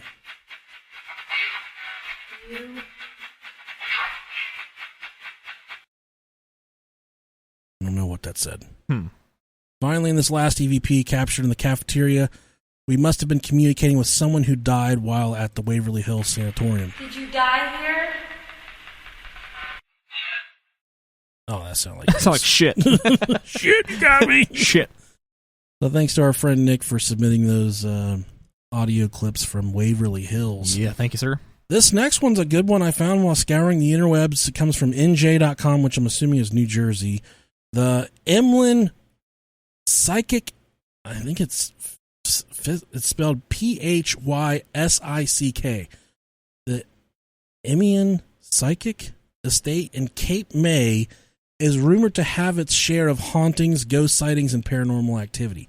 In this audio recording provided by the museum's management, a recording made in one of the 18 rooms in the mansion captured the disembodied voice of a child.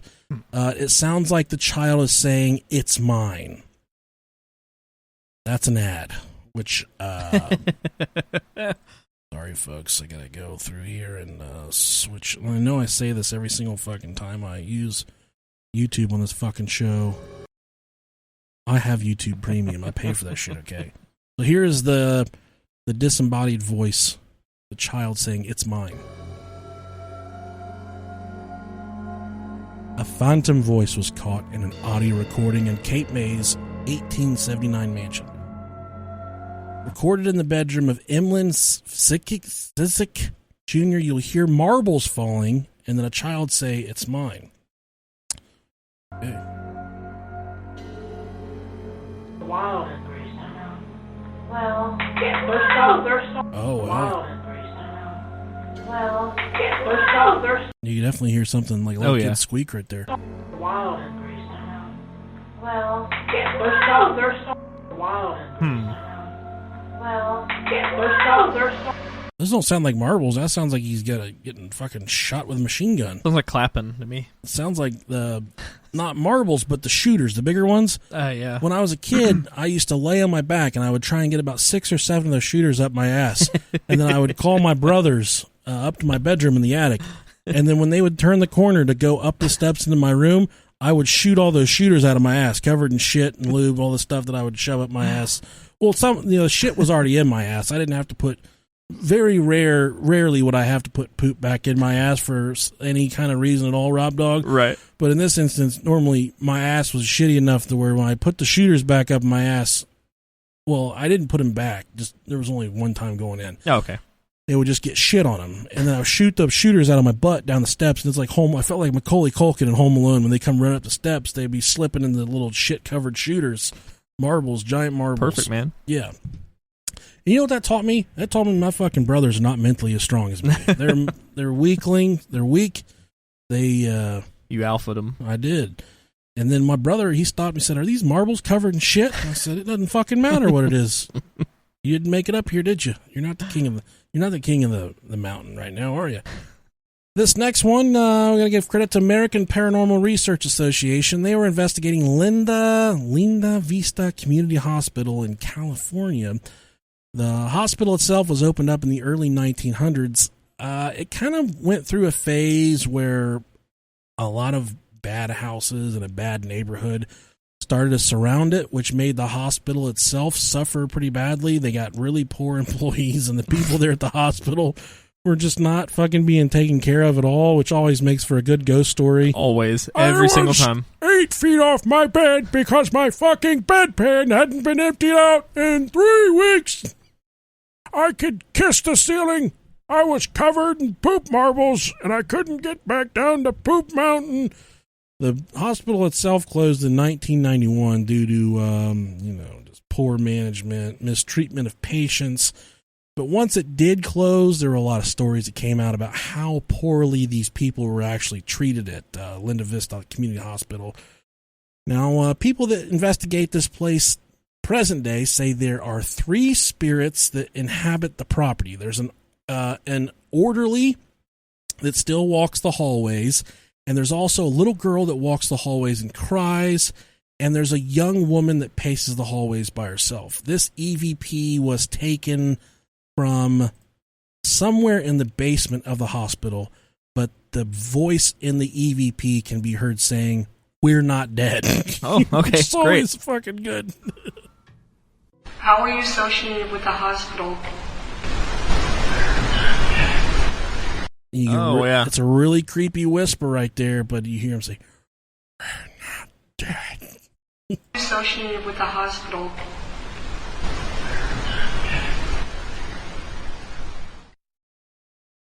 How are you associated with the hospital? That's pretty fucking creepy, isn't it? Yeah, it's pretty blatant. We're not dead. Oh. What the fuck are you then? You better start paying rent, motherfucker. That's good stuff. The next one comes from the Cafe Sports Pub. This is in Greater Manchester, which I don't think is in America. I think definitely this is not overseas. The pub used to be an auditorium of sites of sorts. It could seat up to 900 people.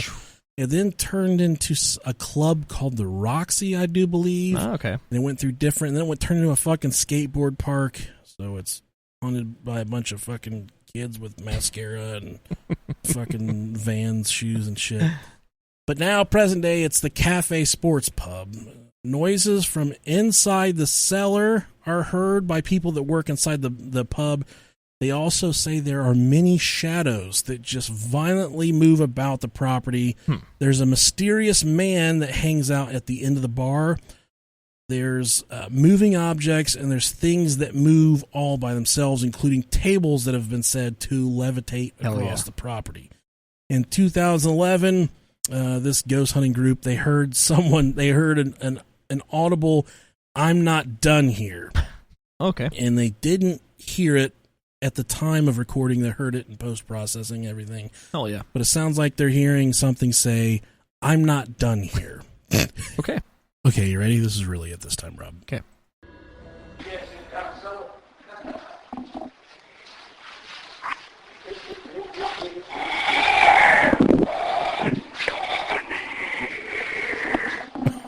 Oh my god. That was aggressive. That made my fucking hair on my neck stand up, dude. So I wasn't ready for that. I wasn't either. This one's pretty clear. Oh, I didn't like that.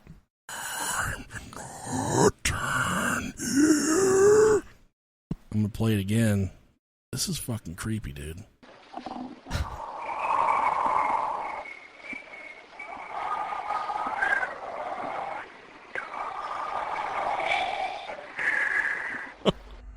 Ooh, dude, it sounds like that thing is right up in the fucking ear.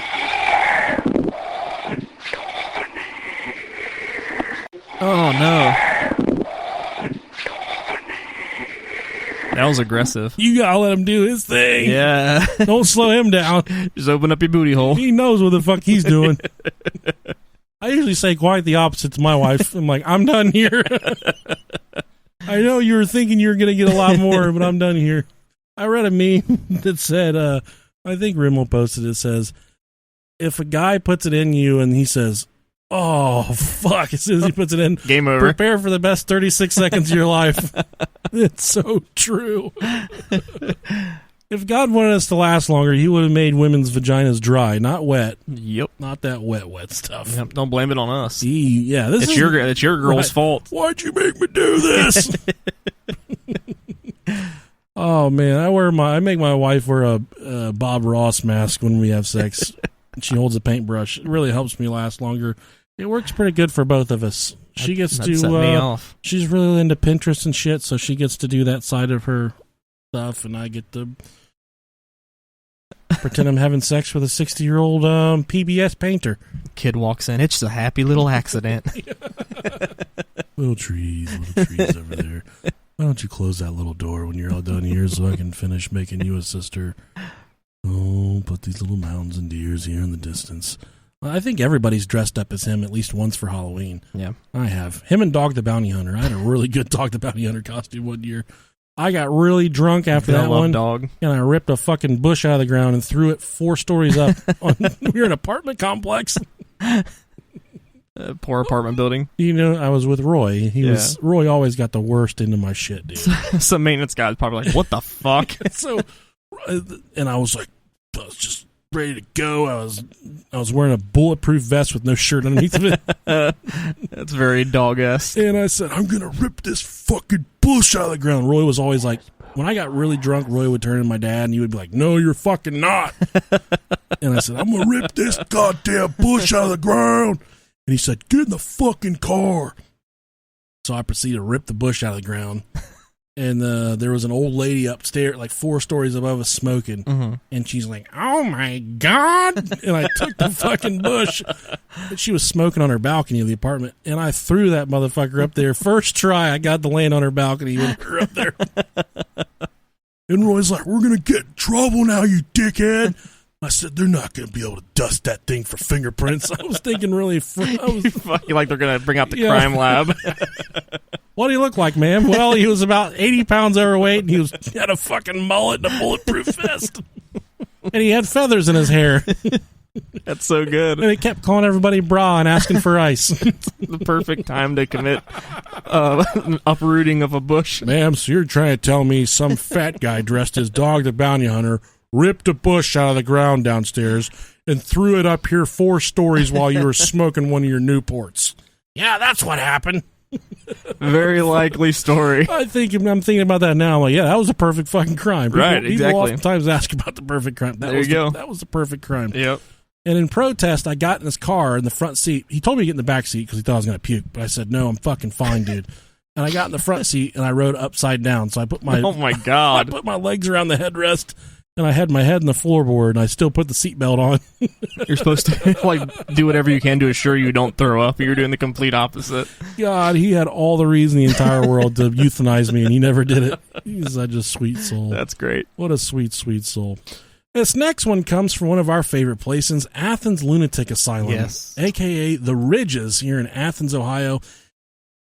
It's said to be one of the most haunted places in all the United States. It's a paranormal hotspot, buddy. It used to be a lunatic asylum. It used to be a tuberculosis ward. Overcrowding was a huge problem there. Everyone was getting poor care. They would do things such as shock therapy, water therapy, which is where you hold someone's nose and you piss in their mouth, transorbital lobotomies. There's said to be a woman that still walks the halls there named Mary, and she's not Mary, quite contrary. She's more like Mary, you're pretty fucking scary. And she's moving up and down the hallways there, scaring the shit out of people. A lot of people claim that while they'll see their reflection in broken mirrors and broken windows there, oftentimes they'll see a woman standing behind them. Yes. And when they turn around, there's nothing there. But one of the most infamous stories is the story of a young lady that was playing hide and go seek with some of the other people at the asylum. She hid a little too well. They never found her. This is when they were emptying it out. Yeah, she had I think the autopsy said she had a heart crisis of some type. She had been dead for a very long time, but the stain she left behind, they can't get rid of. So to this day, there's a stain in the shape of a woman with thick-ass hips that's still there at the Athens Lunatic Asylum or the Ridges. So good. You can break in and go look at that if you want. You can dry hump it if you want. Just please keep your pants on. I would recommend dressing up like Dog the Bounty Hunter before you go. In this EVP, we're in one of the padded rooms. Nice. At the Athens Lunatic Asylum, and they can hear a man screaming. I think they say... I'm not sure. Let's just listen to it. Sure. Yeah, some of it. You said. I was hoping we would get one that was just like that. Oh! It wasn't even that. Like an old man. He was just trying to get out of his damn walker. Or get out of his damn rocking chair. I was reading about solid stool the other day. Yeah. And how that's a problem for old people that take really hard shits. Oh, dude, I don't want that to happen to me. And this sounds like someone suffering from hard shits. Because my wife, her grandpa's going through that stuff, and she's talking about him having fucking hard-ass poop. And I said, well, you just gotta... butter seems to help me. Yeah. White, give him some fucking White Castle. But in this EVP recording, it sounds like an old man that's possibly... This is the sound my dad used to make before he would fart in the mornings before school. He'd be like, ah! Let's play it again.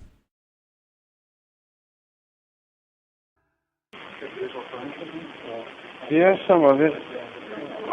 You said.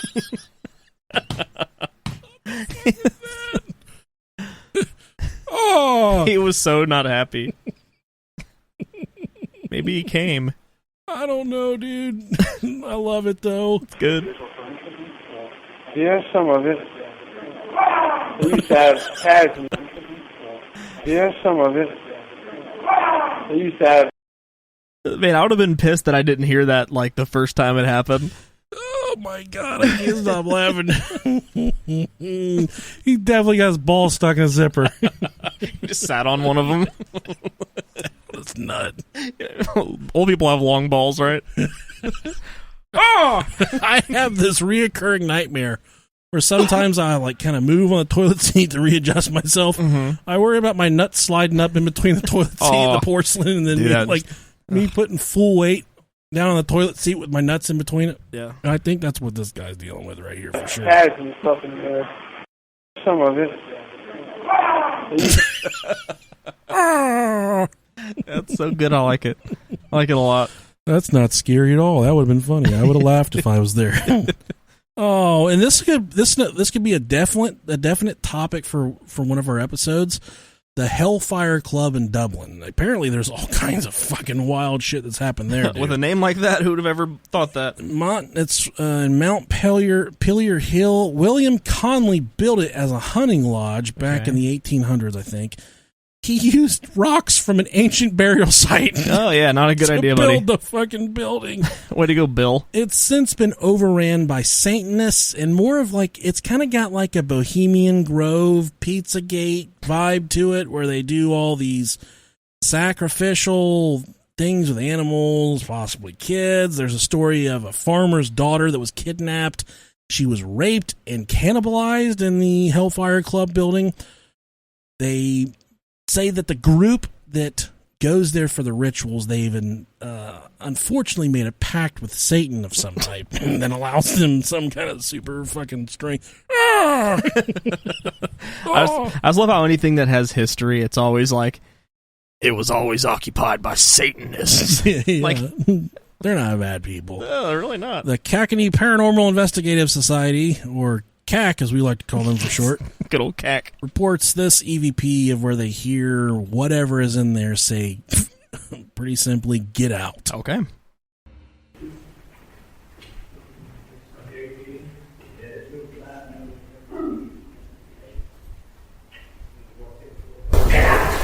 Oh, man. I wasn't expecting them to bump the audio up on that. They definitely did bump the audio. Get out. But I thought I heard something before that go, I did too. We're going to play it again.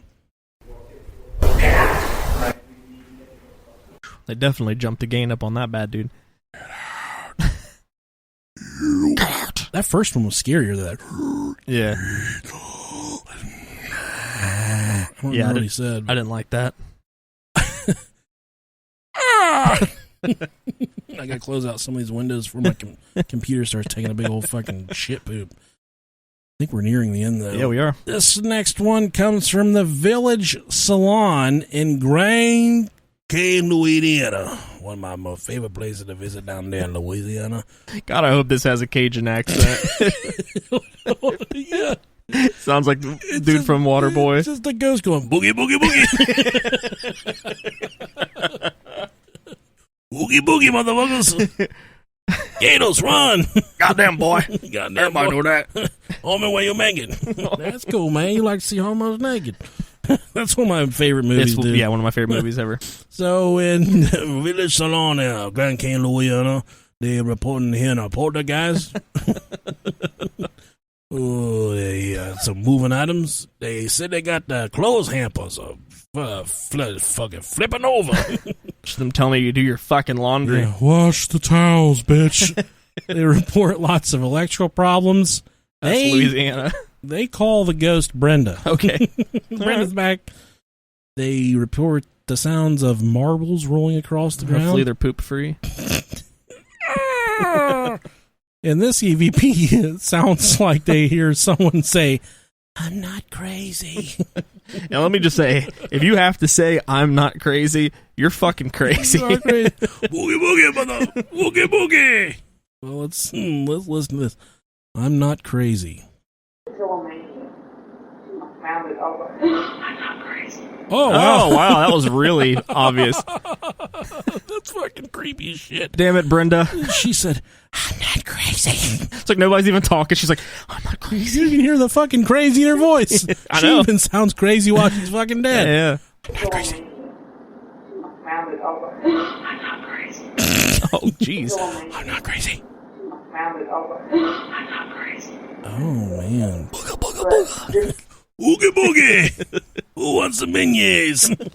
Dude, beignets are the shit. I've never had them. Dude, they're so good. But on my list of things that I want so badly, I want to go to Louisiana for vacation, for like New Orleans.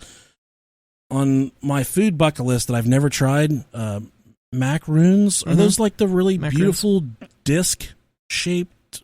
I think so. I get them. I've only seen them in like the pastry aisle. I've never seen like good ones. Yeah, they're fucking beautiful, dude. Let me see. Yeah, they're like little cookies. Macaroons. Yeah, they're like little sandwich cookies. Mm-hmm. But then the ones I see called macaroons are like a tapered coconut. Yeah. Maybe those are called macaroons. I don't know. But these are macaroons. Macarons. Macarons. I don't know. I really want to taste these. I've never had them. I've never even seen them in person. They look fucking delicious. And then I want to try beignets as well. Beignets are so good. Whenever I was a kid, I kept on hearing I had an uncle that always talk about beignets because he was in the military and he would try, and he had gone there a lot and he would always talk about the beignets. When I was like 10, this is the fucking dumbest story ever. I can't wait. I was playing Little League Baseball and I got some type of inflammation in my shoulder or something. And my mom's like, she asked my dad, she said, "We have any icy hot?" Because my dad played softball, so he was always, and he's like, "No, we got some Bengay in there." And my mom's like, "Okay, I'll put some Bengay on it." And I'm like, "Oh, I'm fucking excited. I heard my uncle talk about eating this shit for fucking ever, man." Damn it. So she puts some Bengay on my shoulder, and it starts fucking just on fire. And I go to my room, sitting there on the bottom of my bunk bed. I'm like, "Man, this shit fucking hurts. What the fuck? Beignets suck. Why would you eat this shit?" And I've said, you know what? I was a fat kid till death, dude. As soon as that bitch turned the corner, I went in the bathroom. I slob on my finger and I put it right in my mouth. I swear to God, dude. I was retarded. I was stupid. I did some really dumb shit. This explains so much. I took a mouthful of Bengay and I'm like squishing it between my teeth. I said, "What the fuck is wrong with him?" And then casually later that day, I asked my mom. I said, "What's that stuff that what's that stuff that he used to talk about getting?" And he wasn't really he was like someone they tell you he's your uncle, but he's not really your uncle. Yeah, One of those kind of uncles, like a family friend. Yeah. And she's like, "He's always talks about beignets." And I said, what was the stuff you put on my shoulder earlier? And she said, Bengay. I said, that's what I thought. That's what I thought. I was pretty That makes so much sense. I'm pretty sure I fucked that one up. Mom. Oh, that's so good. Bengay tastes like fire. Hopefully Bengay tastes better than that. It tastes like burning. Yeah, I used to have this joke when I was a kid. I always tell people, and I would say, every time I say medicine, you say 15 years. And I would say Tylenol, and they would say 15 years. And I'd say aspirin, and they would say 15 years. And I'd say Bengay, and they'd say 15 years. And I'd be like, I knew it. Laugh and walk away. My dad loved it when I did people with that. He'd be like, tell me your joke. Tell me your joke. Tell me your fucking gay joke. And then he told me the one, how do you know if you're at a gay picnic? The hot dogs taste like shit. And everyone thought that joke was so funny. And I would tell people that joke and get huge laughs about it. And then we were at this cookout, and there was a lot of people there that I didn't know. And there was this guy named Kurt that was there. And Kurt was standing next to me, and he was getting drunk, and he was cutting everybody up and making them laugh. I'm like, I got to squeeze in here. I'm like, how do you know if you're at a gay picnic? And then he looks at me, he's like, I don't know how. And I said, hot dogs taste like shit. And then everybody got really quiet, started staring at me. I guess Kurt was really gay. Kurt was really fucking big, too, man. I was probably like 11 or 12.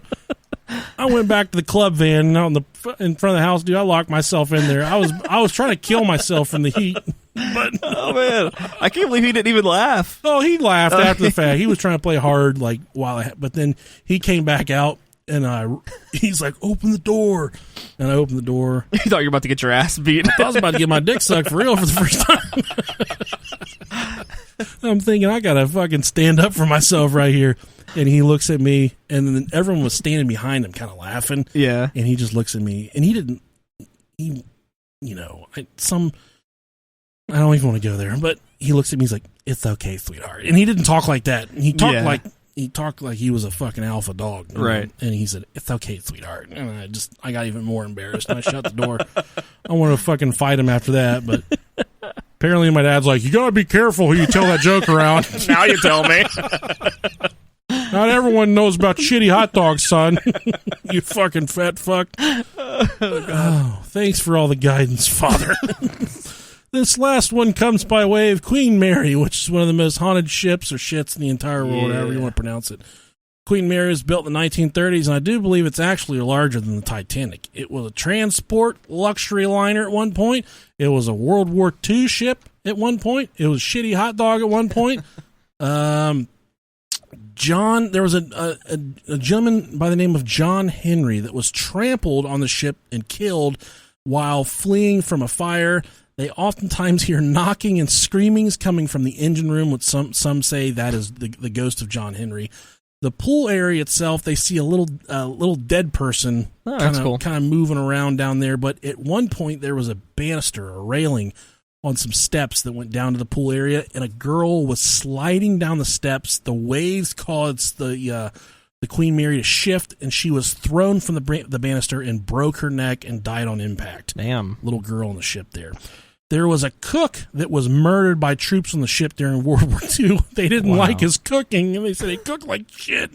Let's see. So they placed him in the oven and burned him alive. Oh, my God. What a bunch of fucking assholes. Holy shit. This next one comes by way of American Paranormal Research Association. This EVP was taken by the pool. This specific EVP, they could hear in real time. Okay. So this is much like the one from Nick Ferrigno, where the angry whatever swoops into the room, and it says, help us, is what they hear.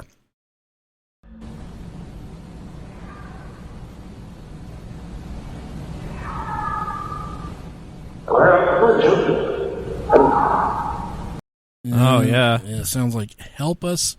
First they hear get out, and then they hear help us.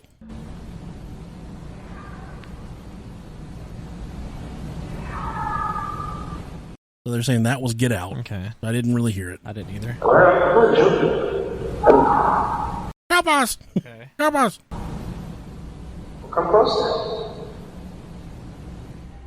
But the cool thing about that is they were talking to this thing in real time. So That's pretty cool. Yeah, they were getting back and forth with whatever this thing was. Let's play that again.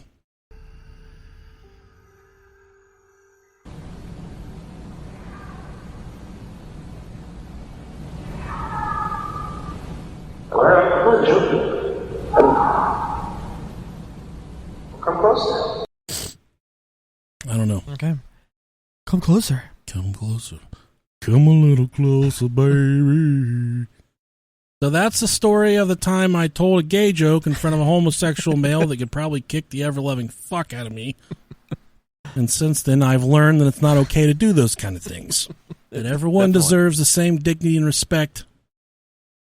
But if you were there, you would have laughed at me. Oh, man, I wish I would have been there, like, just watching you from a distance. It was so sad. Oh, gosh. So all this stuff happened within a few years of my life. Like eating the beignet because I thought I was eating beignets. The telling the hot dog tastes like shit joke. Those are really formidable years of my life that robbed me of I bet you, after that, I bet you never told that joke again. Oh, I still tell it all the time. I mean, like as a kid, though. Yeah, as a kid, I quit telling it. I'm young. I'm like 10, 11, 12 maybe, and I would tell this joke. And as soon as the sound hot dog would start to get to the end of my lips, my mom would just be like, oh, fuck. And she would walk away because I'm not big. I'm kind of, it's like your son. If he told that joke, you'd be like, God damn. I'm that age telling that joke. And my dad just, give her hell, buddy. Man, I just, I've done a lot of bad shit in my life that's kind of molded me into what I am right now, unfortunately. So what we're going to do is we're going to get to a point where we're just going to have a 2-hour episode of us apologizing for all the stuff that we've done in the past 3 years. That we might need longer than that. Yeah. But I think we can make it happen, Rob. I believe in us. I think that this was a fun episode. You got a lot of creepy EVPs in here for you. You got to hear Rob's great-great-grandpa Ed sitting on his nuts, getting a nut stuck between his butt cheeks, getting a nut stuck in his grundle. I don't know what the fuck happened here.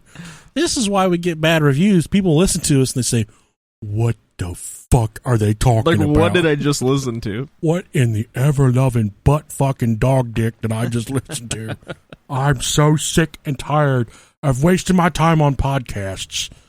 Speaking of podcasts, did you hear that Post Malone and Joe Rogan made one listened to together? every single bit of it. Post Malone is my fucking people. He's awesome, my dude. guy. Every time he talks, I love him even more. He is so down to earth. Yeah, he's friends with Zach Baggins too, which kind of sucks, but it's whatever. Yeah, he was on an episode of Ghost Hunters with him. I know, but I think if I was probably that famous, I could just call up and be like, "Yeah, I want to go ghost hunting this weekend." Dude, they were so fucking high. Yeah, during They're the tripping hard. Yeah. If you haven't listened to it, go back and listen to how high they were. Yeah, they did almost a 3 or 4 hour podcast, and they were high on mushrooms. Half of it they're talking about ghosts and UFOs, and yeah, my favorite part's like, what if Joe Rogan said, "What if when aliens first meet each other, they just pee on each other?" What the fuck are you talking about, dude? I love it. Thing is, they may. We don't know. We don't know, and that's what. And another thing that, so my mind, I can't really talk about it in depth, but my mind was expanded the other day. Okay. And my wife was talking about the sound. She's like talking about beeping sound. She's like, sound that makes beep, beep. And I started thinking about it. I'm like, it's just a sound. We say it sounds like beep, beep to us, but it's just a fucking sound. Like it doesn't even make the sound beep. It's just it's a tone in like A flat, whatever. Mm-hmm. So when we say it makes the sound beep beep, it doesn't really make the sound. Beep beep is a fucking word. It's not a sound. True. And my mind was expanded at the time. I'm trying to. You were like big brain for a second. I was trying to figure this all the fuck out. And my most favorite, the coolest thing that happened to me all this week, I forgot to fucking tell you about. Okay, this will take about 5 minutes. That's fine. I got it. Okay. So the other morning, I woke up And, you know, my alarm clock goes off at 1:45 a.m. It makes for a really shitty fucking day no matter how you slice the goddamn pie. Okay? Yeah. If I take a shower the night before, I can usually put off waking up until 2. If I need to take a shower, I got to get up by 1:50 or I'm going to be late. And my alarm clock went off, but you know when do you even set an alarm? Yeah, I do. Okay, I didn't know if you knew what an alarm clock was. No, I naturally wake up right around the time that I need to anyway, so it's nice. I call Rob at 4 o'clock on Sundays. He's like, hello. That's usually my nap time. Hello. But I'm usually I can't I wake up every day 7:30 and then I go back to bed if I can, but 7:30 every day. Okay. What happened is my alarm clock went off at 1:45. I didn't fully wake up. I started hearing the alarm clock in my dream. Okay. So then, in my dream, I start pep talking myself. I tell myself, because in this dream, I think there's 2 of me. I say, all right, dude, you go get in the shower and start getting ready, and I'm going to keep on sleeping.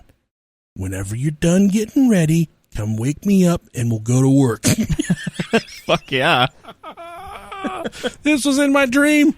And I remember the stupid version of me, the shower guy. Mm-hmm. He's like, okay, I'm going to take a shower. I'm going to take a fucking shower. He's you after you've eaten Bengay. He's the Bengay version. I've been sucking on tubes of Bengay for fucking 3 days. I'm all fucking, I'm fucked up, dude.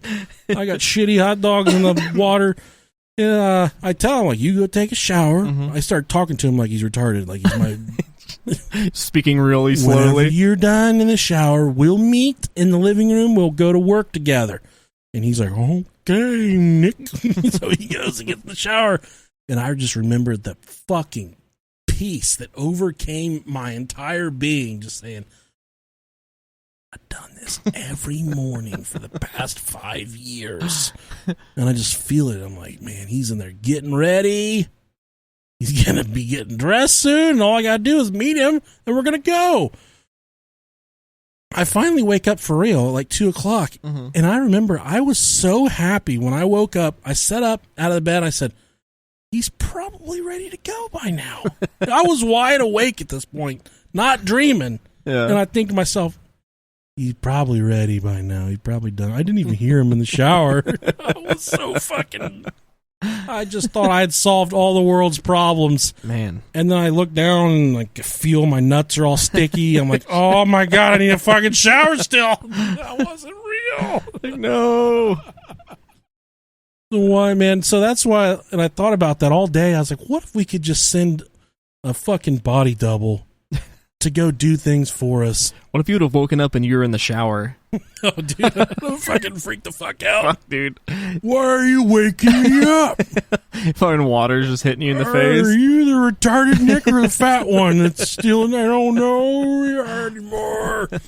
So that's kind of how my morning went down. That's awesome. It was a lot of fun. But, I was late for work. So I did take a shower, though, which those guys always appreciate when I do take a shower. I have this reoccurring dream. Since we're talking about dreams, this is something that I've been thinking about a lot lately just because something just happened.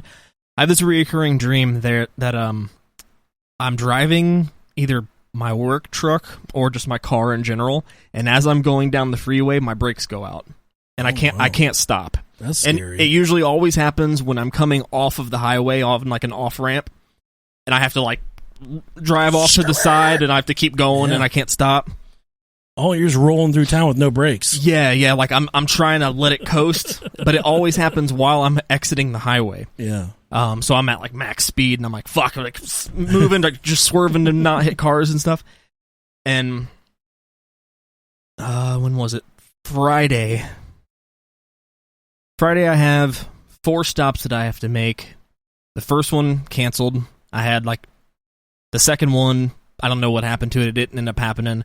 So I had some free time. Like I didn't have another stop until I was like 2 o'clock, and it was like 11 o'clock at the nap time. Yeah. So I was like, fuck yeah, I'm gonna get some food. I'm gonna take a nap. It's gonna be great. So I go to my first place that I always go to while I'm over there. It wasn't open yet, so I go to the next place over. I'm like, fuck, that sucks. And I'm sitting there, and I get my food, and I'm actually waiting at the window. And as I'm waiting at the window, I'm just holding the brake in, and all of a sudden the brake hits the floor. Oh my God. And I'm like, fuck. So I go to drive away after they give me my food. Fucking brakes don't work. Really? At all.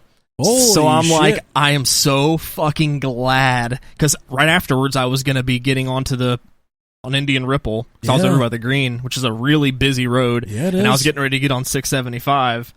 God, dude.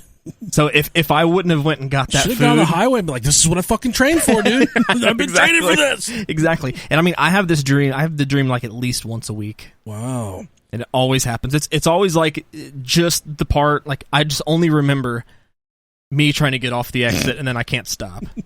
And like, it was crazy, man. Did you get the brakes back or what happened? Yeah, I got it in a different truck. So. Oh, okay. Yeah. Jeez, man. I have the reoccurring dream, but it's always a baseball coming in my face. Oh, yeah. And I wake up. That's never the brake shit. And every time I get in a fight in a dream, slow. My fucking fists are stuck in concrete. And they're sitting there just like, piecing your ass. Yeah, wearing my fucking fat ass out. You're sitting there, you're like, I know if this connects, it's going to hit so hard. I'm going to break your face. Dude, that happens I think everybody has that dream, though. Yeah, it's pretty weird. I don't know what it is. Pretty weird how that works. Yeah. We need a psychiatrist or something on here. That'd be sweet. I feel like we could probably get some pretty good interviews if we start branching out a little bit. Yeah. I mean, there's got to be... there's a lot of people that have like... No doctors are going to want to talk to us. I also have a dream always that my teeth are falling out.